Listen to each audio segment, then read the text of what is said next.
So, John, you're going to be shortly delivering a session on the ethics of innovation and digital innovation. So, perhaps you can give us a little bit of a sneak preview into what do you think are some of the issues that boards today need to confront and need to deal with in a more deep manner than they currently are? I think that probably the most important thing is that we are in a time of radical change, dealing with 21st century complexities that were really unimaginable even 10 years ago. And we're still using ethical models from a business perspective that were framed 40 or 50 years ago in terms of priorities, borrowing on traditions that are centuries older than that. And there's nothing wrong with having a moral memory about those key principles, but what we failed to do is really adapt and evolve our ethical imagination to keep pace with this amazing sort of technological innovation. So the metaphor that I use is really bandwidth. Our ingenuity has unleashed this enormous bandwidth of innovation, but our ethical bandwidth is still operating at a very narrow level that hasn't really developed or thought about the new reality that most business people are in.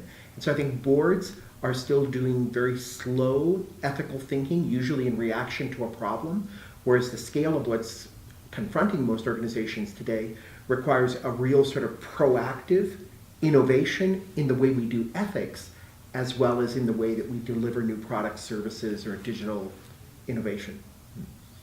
Now, we've talked about the fact that at technology conferences, digital innovation events and workshops, if the topic of ethics comes up at all, it typically falls as the final slot to the conference, the event. How might we, and more importantly, why should we navigate the discussion of innovation to the front of the agenda as opposed to the end? Actually, this is something that's happened in economic thinking all along, where ethics is the afterthought. And it's usually the afterthought when there's a crisis. So today, Facebook is considering ethical implications and social responsibility in a radically new way, but this is 15 or 20 years into their business model, and it wasn't part of their original thinking. They're just catching up to the scale of risks and social threats and moral destabilization that occurs if we can't trust basic factual information.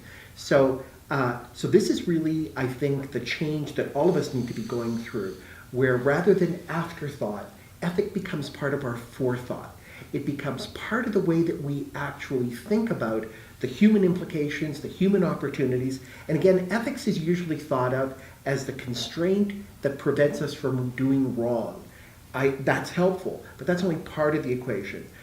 Ethics are also the way that we take ideals, take constants about what really matters to human beings, what really develops our freedom, what really develops our capabilities in the language of Amartya Sen, and creates the systems and the cultures that allow that human potentiality to grow in its positive outcomes. So I think this is where we need to be thinking about ethics quite differently. Even the notion of strategy versus ethics is obsolete, because so many times when we ask the really smart ethical question as a board, we're unleashing strategic opportunities or strategic risks. And if we ask a strategic question with real long-term, with real care for impact, it inevitably raises ethical things that we need to be thinking about. So I think it's not only moving from afterthought to forethought, but also integrating this valuing of strategy with this valuing of ethics so that they are in a dialogue. Well, we started our discussion this morning with a little exercise, and it was the exercise where I asked my colleagues, the participants, to align themselves, place themselves along a line. And at the one end of the line was the extent to which you are the ultimate optimist about the future and the impact of technology. And on the other side, of course, the pessimist. I'm curious, where would you arrange or align yourself on that spectrum? Are you optimistic? I am. Fundamentally, because we are asking questions from an ethics perspective in business that 20 or 30 years ago were not even considered. So there's already been a change in mindset. Now, we have to take a leap because innovation is leaping us into realms of complexity and interdependence that we don't quite understand. So there's definitely a huge impetus, huge need for improvement, but that we are even having these conversations has, for me, is a positive reinforcement. I would say that the other thing about ethics is some people consider them sort of like naive idealism or the least responsibility that you have to do to not go to jail. I consider them incredibly practical because ethics are the rules, the norms that we develop really to collaborate and to build trust. And in any innovation, in any corporate reality, in any sustainable economic system, we need trust in order for the efficiency to flourish, in order for risk-taking to be sensible, for responsibility and accountability to be delivered. And all of those things, to me, are the practicalities that we get from an ethical orientation.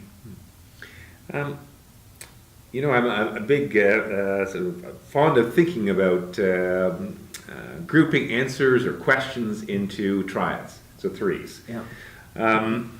And if I was going to pose the question back to you then, what are the three things that you feel board directors should take away from a dialogue with you around the issue of ethics in governance?